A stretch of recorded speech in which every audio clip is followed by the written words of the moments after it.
Allez, on quitte le bateau de Samantha un instant pour s'éloigner au pays du Caribou. Direction Montréal pour la 3e édition du Festival du film de Frisky. L'équipe des Carnets de la Glisse était présente sur le tapis rouge. Rencontre avec les stars du ski freestyle. Hello. C'est Kaya, ici à Montréal. Bouya! I hope you're not filming. I'm not speaking French. The movies or the partying? What do you gotta say? Yeah! Yes, sir. Yes, sir. Je suis encore magané de la veille. There was tons of chicks. There were so many chicks. Montreal, one of my favorite cities. No alcohol involved. No, nigga. Je pense que t'as fait le party hier? Ouais, un peu.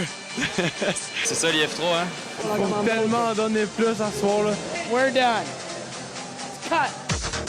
12 films professionnels et 7 films amateurs de Frisky ont été présentés. Bon, mais salut, c'est le IF3 2009, c'est la 3e édition du Festival international de films de Frisky à Montréal et on a 21 films en présentation cette année.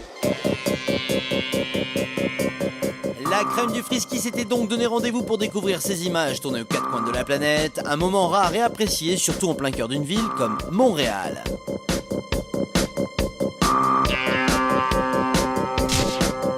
Le IF3, ça consiste à rassembler tous les meilleurs films de l'industrie du frisky, autant en amateur qu'en professionnel.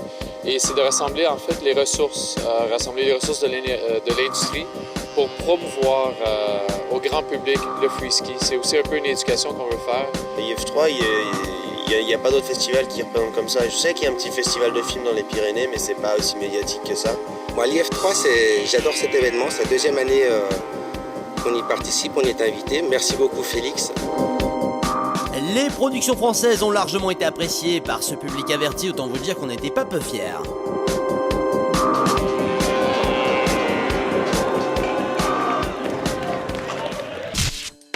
l'IF3, il y a toutes les grosses productions, et puis il y a tous les riders qui viennent pour regarder les films. Alors il y a autant le niveau de la caméra, du montage, le son. Alors on regarde vraiment le côté technique, comment que les films sont produits pour récompenser les producteurs qui mettent un grand effort au niveau cinématographique.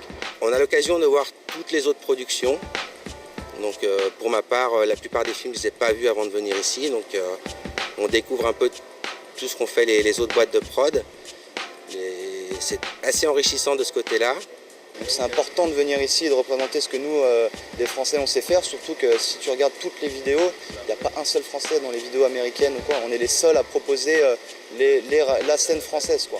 Donc vraiment important. Et puis ça fait plaisir quand même de se poster à côté des Poor Boys et de Level One et tout le monde, quoi. Donc, ouais.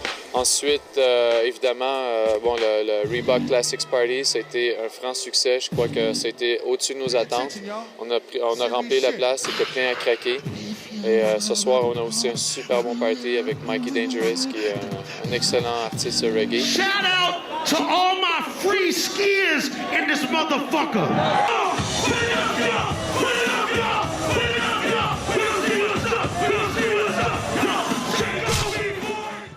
Mes petits coups de cœur sur l'IF3, pour Boys, ils ont eu le prix du public. Je pense que c'est mérité, ils ont vraiment des super shots, des super riders. Pour moi, il y a la Majestic parce qu'il y a un bel hommage pour Sean McConkey. Et je pense que c'était important de le faire cette année. J'ai vu Mad in France, que j'ai trouvé excellent, qui ont vraiment monté le niveau comparé à l'année dernière. Refresh de Level One, très beau film. On essaie de faire un festival qui récompense le travail de tous ceux qui s'impliquent dans l'industrie de la production de films de ski.